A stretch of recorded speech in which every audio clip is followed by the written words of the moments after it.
नमस्कार, मैं जयकृति योगी आप सभी दर्शकों का अन्नदाता कार्यक्रम में स्वागत करती हूं। हमारे देश का किसान जन का पोषक है, वह श्रम का देवता है, अन्नदाता है। उसमें ही भारत की आत्मा निवास करती है। ऐसे ही किसानों की प्रगति के लिए हम खेती बाड़ी से जुड़ी हुई बहुत सी नई लाभकारी जानकारियां हर रोज सुबह लेकर आते हैं। तो चलिए कार्यक्रम शुरू करने से पहले देखते हैं क्या है आज के अन्नदाता। प्रदेश के जिन किसान भाइयों ने मिर्च की फसल लगाई है, उनकी फसल में इस समय कुछ हानिकारक कीट और रोगों का प्रकोप देखा जा रहा है, जो फसल को काफी नुकसान पहुंचाते हैं। तो किसान मिर्च की फसल में इन कीट व्याधियों की पहचान कर नियंत्रण कैसे करें, इस बारे में जानकारी के लिए आपको मिलवाते हैं आंचलिक कृषि अनुसंधान केंद्र मुरैना के डॉक्टर JC गुप्ता से।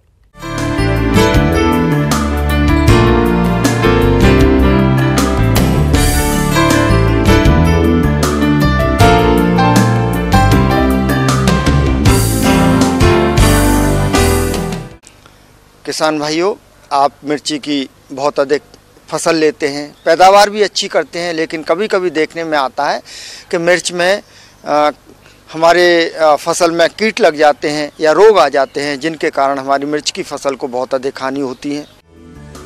किसान भाइयों, मिर्च की फसल को कुछ कीटों द्वारा अधिक नुकसान पहुंचाया जाता है, जिसके कारण मिर्च के उत्पादन में कमी आ जाती है।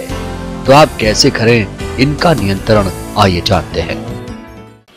अच्छी पैदावार लेने के लिए किसान भाइयों, इसमें जो कीट आते हैं उनका नियंत्रण करना बहुत ही आवश्यक है। इसके जो प्रमुख कीट हैं, इसमें जैसे तेला है, माहू है, सफ़ेद मक्खी है।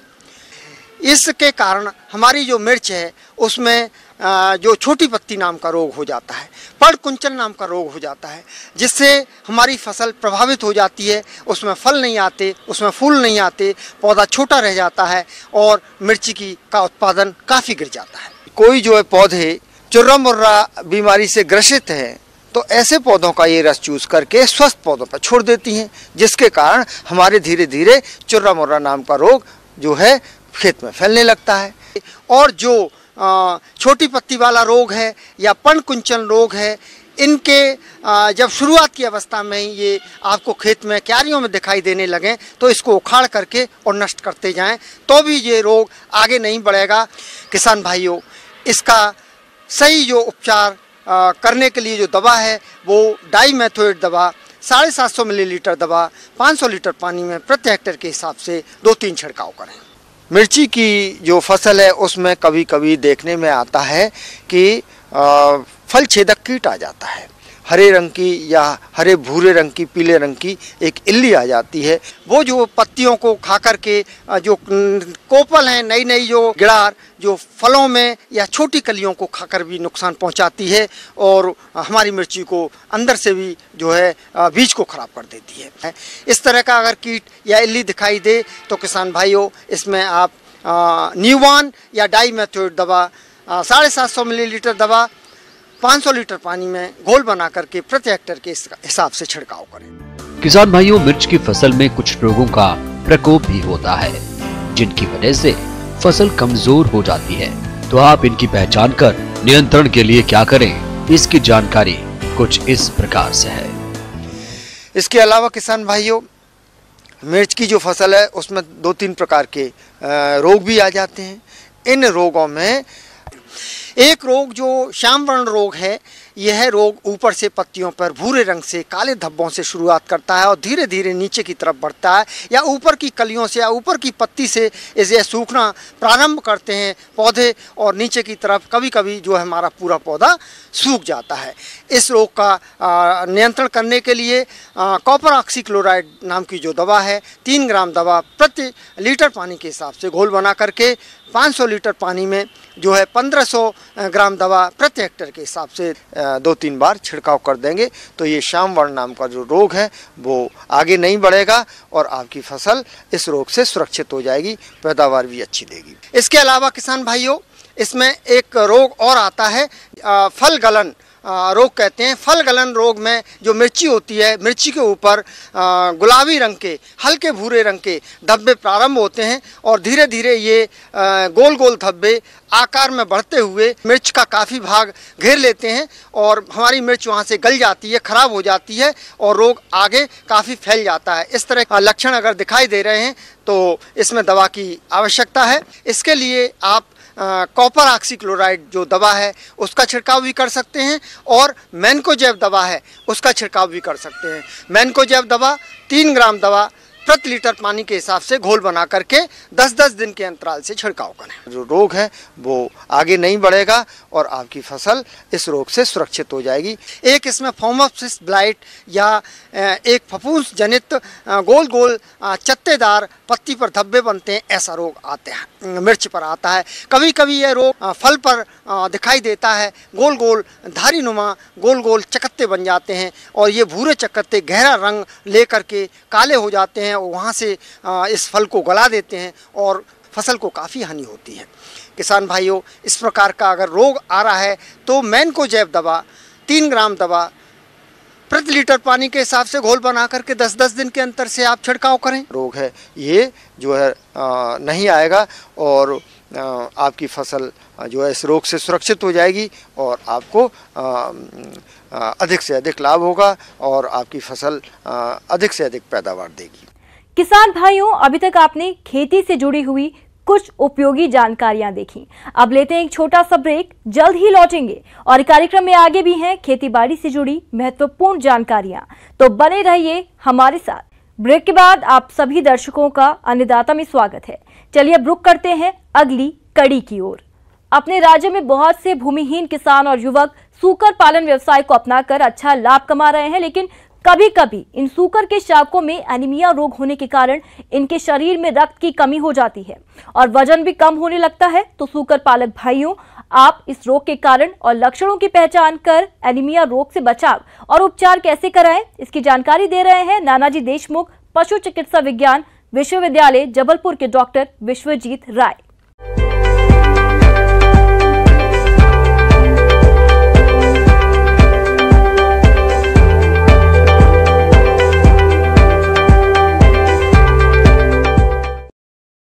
बच्चे में सबसे बड़ा जो समस्या है वो है पिगलेट एनीमिया है। पिगलेट एनीमिया होने का बहुत सारे कारण है। उसका पहला एक कारण है सूकर का दूध में जो आयरन का मात्रा है वो कम होते हैं। इसके साथ साथ इसके बच्चे बहुत सारे होते हैं, 10 से 12 मान ली बच्चे हो गया तो वो डिवाइड हो जाता है, तो एक बच्चे को बहुत कम मात्रा में मिलता है। लेकिन उसका कोई भी बच्चा है उसको बढ़ने के लिए आयरन की मात्रा सफिशिएंट क्वांटिटी में होना चाहिए, वो ज़रूरी है क्योंकि पीक में ऑलरेडी दूध में कम है, तो जिसके कारण एक बच्चे का जो मिलने का मात्रा है दूध से जो आयरन का मिलने का मात्रा है वो बहुत कम मिलता है। मान लीजिए 10 बच्चे हैं तो जो बड़े बच्चे होते हैं वो तो पहले दूध पी लेता है, तो छोटे बच्चे को तो ऐसे दूध का मात्रा कम मिलता है, उसके साथ साथ उसमें आयरन का कमी है, उसके साथ साथ एक बच्चे में जो मिलता है वो बहुत कम है, तो जिसके कारण पिगलेट एनीमिया बहुत सारे बच्चों में होते हैं। सूकर के शावकों में एनीमिया रोग होने के कारण सूकर पालकों को अत्यधिक नुकसान उठाना पड़ता है। तो आप इस रोग के लक्षणों की पहचान किस तरह से करें, आइए जान लेते हैं। पिगलेट एनीमिया का पहला जो लक्षण है वो बच्चे धीरे से चलता है, उसका चलने का जो है वो फुर्ती नहीं है उतना, वो मूवमेंट बहुत कम हो जाता है, वो सुस्त हो जाता है, उसका स्किन में कभी कभी राफनेस मिल जाता है, दूसरे साथ है स्किन का कलर भी कभी कभी थोड़ा सा ब्लूइश कलर हो जाता है क्योंकि उसमें जो खून की कमी के कारण ये सब हो जाता है। लेकिन लॉन्ग टर्म में देखा जाए जो उसके साथ वाले बच्चे जो माँ से जब बच्चे को अलग करता है उसका वेट लगभग 4 से 5 किलो हो जाता है, लेकिन इसका वेट लगभग 1 से 1.5 किलो तक ही रह जाता है और ये आगे जाके भी इसका ग्रोथ पूरे हैम्पर हो जाता है, ग्रोथ होता ही नहीं है। इसको आप बाद में जाके कुछ भी खिला दीजिए, कुछ जितना भी अच्छा डाइट दीजिए, फिर भी उसका ग्रोथ नहीं होता है। तो इसको खिलाने पिलाने में खर्च तो होता ही है, साथ ही में इससे आमदनी कम होता है। सूकर पालक भाइयों, सूकर के शावकों में एनीमिया रोग आए ही नहीं, इसके लिए आप गर्भित सूकरी और शावकों की देखरेख प्रबंधन कैसे करें, आइए जानते हैं। पिगलेट एनीमिया तो बाद में होता है, लेकिन इसको रोकने के लिए जब माँ जब प्रेग्नेंट होता है, जो लास्ट स्टेज ऑफ प्रेगनेंसी, उससे उसको ध्यान देना चाहिए। पहले तो उसको खाने का मात्रा संतुलित होना चाहिए, खाने में नमक, इसके साथ साथ मिनरल्स, ये सब सही मात्रा में होना चाहिए। उसके साथ साथ माँ को सफिशिएंट क्वांटिटी, जितना उसको ज़रूरत है, एक मादा को लगभग 3 से 4 किलो का डाइट का ज़रूरत है, वो मिलना चाहिए। तो मादा अगर स्वस्थ होगा तो उसका बच्चे भी स्वस्थ निकलेगा। पालने के सुविधा का हिसाब से लोगों ने आजकल उसको फर्श में पालने लगा है, सीमेंटेड फ्लोर में पालने लगा है, जिसके कारण क्या है, जो मिट्टी से जो आयरन मिलता था वो मिलना बंद हो चुका है। तो नेचुरल सोर्स हम उसको ख़त्म कर रहे हैं। तो उसके कारण क्या, आपको डाइट में बढ़ाना है, जो आप फीड जानवर को खिला रहे हैं उसमें आयरन का मात्रा बढ़ा देना चाहिए। उसके साथ साथ अगर संभव हो तो दिन में कुछ घंटे के लिए उसको मिट्टी में चरने के लिए मादा को दे दे, जिससे उसको आयरन मिल जाएगा। अगर बच्चे हो जाता है 7 दिन के अंदर उसको 1 ml आयरन डेक्स्ट्रान का इंजेक्शन जरूर लगाए, और जिससे आयरन का जो कमी है वो दूर हो जाएगा। हर बच्चे को लगाना चाहिए। उसके साथ जिस दिन लगाया उसके 7 दिन बाद फिर उसको रिपीट कर दीजिए। तो ये 2 इंजेक्शन से उसका भरपाई हो जाएगा। 15 दिन के बाद वो सुअर का बच्चे जो है दूध के साथ साथ थोड़ा थोड़ा दाना भी खाने लगता है, तो दाना से भी उसको मिलने लगता है। तो क्रिप फीड है, बच्चों का ही रेशन है, जिससे प्रोटीन का मात्रा 22 से 24% लगभग रहता है, और इसको खाने से बच्चे का ग्रोथ भी फास्ट होता है। दूध के साथ साथ ये जरूरी है। ये सब चीज़ अगर ध्यान रखेंगे तो इसमें बच्चे का मृत्यु का दर कम हो जाएगा। कोई पिगलेट एनीमिया में बच्चे का ग्रोथ कम होता है, वो दब जाता है, मर जाता है। तो इसके कारण बच्चे का एक तो ग्रोथ अच्छा होगा, दूसरे साथ साथ इसका मोर्टेलिटी भी कम होगा। तो आगे जाके आपको फ़ायदा भी जरूर मिलेगा। आगे और भी हैं खेती बाड़ी से जुड़ी हुई बहुत सी रोचक जानकारियां, पर यहाँ पर रुकेंगे एक और ब्रेक के लिए। जल्द हाजिर होते हैं। ब्रेक के बाद एक बार फिर से आप सभी दर्शकों का अन्नदाता कार्यक्रम में स्वागत है। बढ़ते हैं अगली प्रस्तुति की ओर।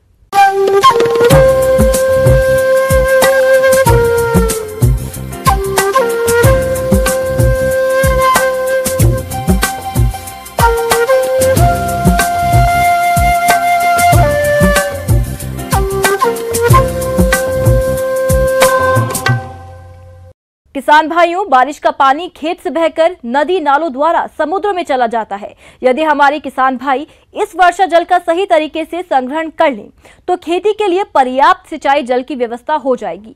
साथ ही दिनों दिन गिरते भू जल स्तर को रोकने में भी सहायता मिलेगी। इस बारे में सुझाव दे रहे हैं कृषि विज्ञान केंद्र भोपाल के विषय विशेषज्ञ रतनदीप सोनी।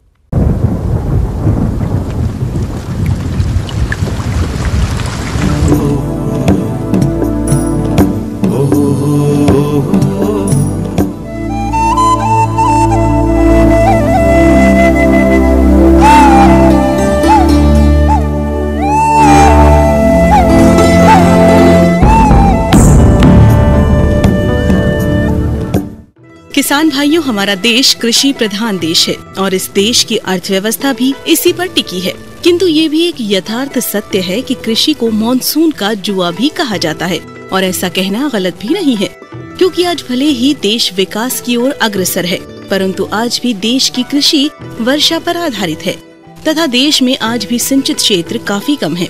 अतः कृषि क्षेत्र के विकास एवं कृषकों की आर्थिक स्थिति सुधारने हेतु ये आवश्यक हो जाता है कि हमारे देश में जितनी भी वर्षा होती है तो उसके जल को संग्रहण कर रखा जाए, और इसके लिए ये आवश्यकता है कि कृषक अपने स्तर पर ही जल संग्रहण की विधियों को अपनाए। किसान भाइयों, जैसा कि आपको मालूम है, जल के बिना हम जीवित नहीं रह सकते। ठीक इसी तरह से जल के बिना हमारी खेती भी नहीं हो सकती। यह जल हमें केवल वर्षा के रूप में प्राप्त होता है, और जैसा कि देखा गया है कि इस जल की सबसे बड़ी आवश्यकता हम किसान भाइयों को, माने दुनिया में यदि हर वर्ग के हिसाब से यदि जल की आवश्यकता को बांटा जाए तो हम किसान भाई पूरे उपलब्ध जल का 80% तक इस्तेमाल अपने कृषि कार्यों में करते हैं। तो यह स्वाभाविक बात है कि जब वर्षा ही हमारे जल का स्रोत है तो इस वर्षा का जल को बहने से हमें यदि रोक ले तो वो हमारे संरक्षण की श्रेणी में आ जाएगा। अब ये वर्षा जल को रोकने का क्या है, कैसे रोक सकते हैं? तो रोकने के लिए ये है कि इसकी जो रन ऑफ है, बहने की गति है, वह कम हो जाए। हमें ये ध्यान रखना है कि बहुत ढालू खेत है, माने पहाड़ी इलाका है, पानी बह के निकलने की स्थिति बनती है तो उसके लिए हम ट्रेंच भी खो सकते हैं, माने खाई भी कि जैसे 4 फुट 5 फुट गहरी खंती जैसी टाइप है तो उसमें होगा और उसमें पानी भरेगा और नीचे अवशोषित होगा, उसके बाद आगे बढ़ेगा। इसके अतिरिक्त किसान भाइयों शासन की योजनाएं हैं किसानों के लिए कि ताकि उनकी फसलों के पानी से कम पानी की कमी से कम प्रभावित हो। ऐसी स्थिति में बलराम तालाब बनाने की भी योजनाएं हैं। इसके अंतर्गत किसान भाई अपने खेतों का वह हिस्सा जहां वर्षा जल बह के इकट्ठा हो जाता है, भरा जाता है, ऐसी जगहों में भी हम बलराम तालाब बना सकते हैं। और इसके लिए बलराम तालाब 3 मीटर गहरा यदि खुद जाए और इसकी लंबाई चौड़ाई खेत के हिसाब से सुनिश्चित कर लेते हैं और तो इसमें भी सरकार की तरफ से व्यवस्थाएं हैं, प्रोत्साहन है, तो इसको करें। और जो जगह इस वर्षा जल के संरक्षण में हो रही तो उसमें पानी इकट्ठा होगा और इसका ये मान के चलें कि 1 metre by 1 metre by 1 metre का यदि माने 1 घन मीटर का यदि आप गड्ढा बनाते हैं और उसमें पानी भर लेते हैं तो भरे हुए गड्ढे में लगभग 1000 लीटर पानी एकत्र होता है। तो तालाब में यदि ऐसी स्थिति आ रही कि पानी रुक नहीं रहा है, रिस नहीं रहा, तो उसके लिए जो पॉलीथीन की सीट बिछा देते हैं और उसमें पानी भर लेते हैं तो उससे जो जल बहाव के कारण जो रिसाव के कारण होता है, पानी का ह्रास होता है, वो भी नहीं होता है। पूरा का पूरा पानी इस्तेमाल किया जा सकता है। ये तो रही तालाब की बात। इसके साथ साथ जो आपके पास नैसर्गिक कुएँ हैं या आप अपना स्वयं का कुआं बनाना चाहते हैं तो कुएं के भी आप बना सकते हैं। तो ऐसा करके हम कुओं का भी संरक्षण कर सकते हैं। नदी नालों में स्पॉट डैम का निर्माण। नदी एवं नालों पर यदि स्पॉट डैम का निर्माण एक निश्चित दूरी के अंतराल पर कर दिया जाए तो इससे भूमि नदियों की जल धारण क्षमता को बढ़ाया जा सकता है। तालाबों का निर्माण। पहाड़ी और ऊंची नीची भूमि पर खाली पड़े स्थानों में तालाबों का निर्माण कर भूमि के जल स्तर को बढ़ाया जा सकता है। पुराने तालाबों का जीर्णोद्धार। पुराने पड़े तालाबों की साफ सफाई करके उन्हें नए तरीके से सजाने और संवारने का समय अब आ गया है, जिससे वर्षा के पानी को इकट्ठा कर उसका कृषि में उपयोग किया जा सके। तो किसान भाइयों, उपयोगी जल वर्षा जल का हम संचय करें, सदुपयोग करें और सिंचाई क्षमता बढ़ाने के लिए उन्नत सिंचाई के साधनों का उपयोग करें। ऐसा करके हम अपने खेतों में बोई जाने वाली फसलों से अधिक लाभ ले सकते हैं।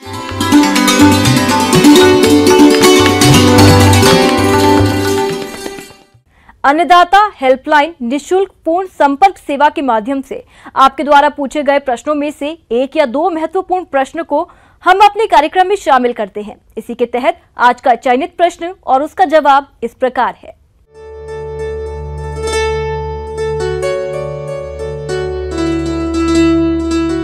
आज के अन्नदाता हेल्पलाइन में जिस प्रश्न को कार्यक्रम में शामिल किया गया है उसे पूछा है ग्राम जाजबारा, जिला जबलपुर के किसान दीनानाथ यादव ने।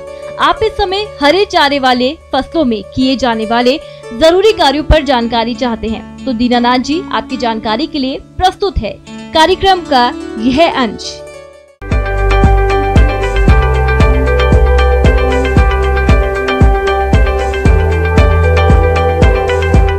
गर्मियों के मौसम में हरे चारे का महत्व इसलिए बढ़ जाता है कि गर्मियों में हरा चारा जो होता है कम उपलब्ध होता है।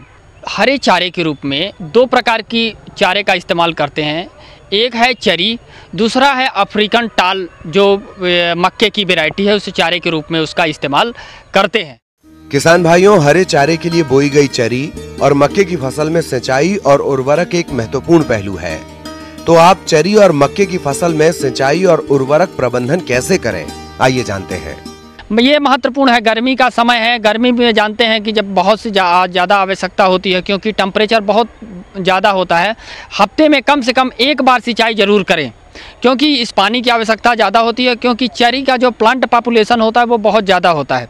प्लांट पॉपुलेशन ज़्यादा होने के खेत में देखेंगे, आपके सामने खेत है, देखेंगे इसमें प्लांट पॉपुलेशन ज़्यादा है। इसलिए यहाँ पे जो है हमको जलमांग ज़्यादा होगी और जलमांग ज़्यादा होगी तो हमको पानी की बार बार आवश्यकता। कम से कम हमको हफ्ते में 1 बार पानी निश्चित रूप से दें जिससे हमको अच्छा उत्पादन प्राप्त हो। अब हम खाद एवं उर्वरक की बात करते हैं। इस समय जब 1 महीने की क्रॉप है तो उस समय हमको लगभग 50 kg यूरिया 1 एकड़ में डालना है। और यही क्रम 60 दिन पे जब हम करेंगे फिर वही करना है। 50 kg हमको यूरिया का छिड़काव करना है, जिससे उसकी अच्छी बढ़वार हो सके और अच्छी पैदावार और उत्पादन दे सके। किसान भाइयों, अभी आपने सिंचाई और उर्वरक प्रबंधन के बारे में जानकारी हासिल की। आइए अब जानते हैं हरे चारे की कटाई कर पशुओं को खिलाने के बारे में। अगर चरी की कटाई की बात करें, ग्रीष्म ऋतु में हम अगर अच्छी फसल चाहते हैं, अच्छा उत्पादन चाहते हैं, तो हम 2 कटाई अगर ठीक से करते हैं तो हमारे लिए ठीक रहता है। चरी जो है वो लगभग आज जो उसकी बुवाई कर चुके होंगे, लगभग 1 महीने की हो चुकी होगी, तो उस समय उसकी हाइट लगभग 1 से 1.5 फीट होती है। इस कंडीशन पे हमको कतई पशुओं को नहीं खिलाना चाहिए। इसका रीज़न है कि इसमें टॉक्सिक जो सब्सटेंस हैं ये ज़्यादा पाए जाते हैं। एक विषैला पदार्थ होता है जो पशुओं के लिए बिल्कुल अच्छा नहीं होता है। इसलिए हमको इस बात का विशेष ध्यान रखना है कि इस समय पे फसल को कटाई करके पशुओं को नहीं खिलाना है। हमको फसल कब खिलाना है? लगभग 2 महीना या 4 से 5 फीट की जब फसल हो जाती है तब उसकी कटाई करना है, तब हमको पशुओं को खिलाना है, जो उसके लिए लाभप्रद होगा। अगर मक्का लगाते हैं तो आप उसमें कोई दिक्कत नहीं, उसमें इस प्रकार की कोई समस्या नहीं आती है कि उसमें कोई सब्सटेंस है, टॉक्सिक सब्सटेंस है। मक्का को हम कभी भी काट सकते हैं और कभी भी पशुओं को खिला सकते हैं, वो भी अति उपयोगी है। और कटाई कैसे करना है? कटाई करने के लिए कम से कम 4 से 5 जो होती है इंच जो होती है उसको ऊपर से काटना है। ये नहीं कि मतलब जैसे कि ज़मीन से एकदम काट दें, ऊपर से काटेंगे तो जिसमें उसमें ब्रांचिंग होगी और ज़्यादा से ज़्यादा जो है नेक्स्ट टाइम पे ज़्यादा वो होंगी। इसमें 3 भी हो सकती है, 3 कटिंग भी कर सकते हैं, लेकिन उसका उत्पादन उतना अच्छा नहीं होगा। इसलिए मुख्य रूप से 2 सफिशिएंट है गर्मी के लिए, 2 हम कटाई आराम से कर सकते हैं।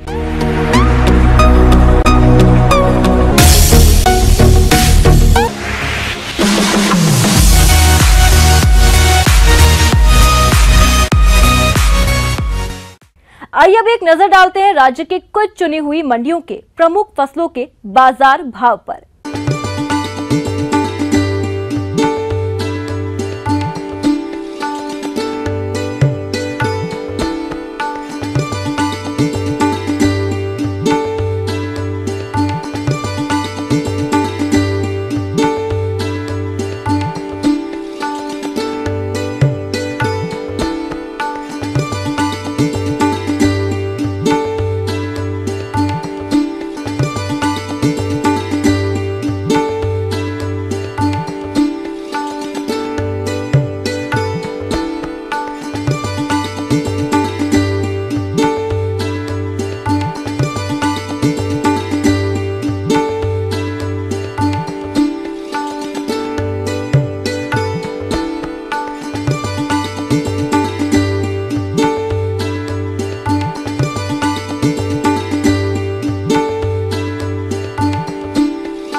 अब आइए देखते हैं कल दिखाए जाने वाले कार्यक्रम की मुख्य झलकियां।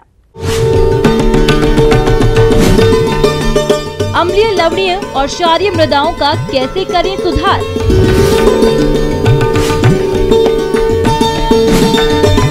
अगेती फूलगोभी की वैज्ञानिक तकनीक से नर्सरी तैयार। किसान भाइयों, अन्नदाता आपकी सेवा के लिए संकल्परत है। कृषि संबंधित समस्या और सुझावों के लिए आप हमें इस पते पर संपर्क कर सकते हैं। प्रोड्यूसर अन्नदाता, news 18 Madhya Pradesh Chhattisgarh, Ramoji film city, Hyderabad 501512। साथ ही आप हमें ईमेल भी कर सकते हैं। हमारा ईमेल आईडी है p18annadatamp@nw18.com। इसके अतिरिक्त आप हमें निःशुल्क हेल्पलाइन नंबर 1800419215 पर सोमवार से शनिवार सुबह 10 से शाम 4 बजे के बीच संपर्क कर सकते हैं। किसान भाइयों, अब समय हो रहा है आपसे विदा लेने का, तो हमारी अन्नदाता टीम को दीजिए इजाजत। कल फिर आपसे मुलाकात होगी कृषि संबंधित कुछ और महत्वपूर्ण जानकारियों के साथ। नमस्कार।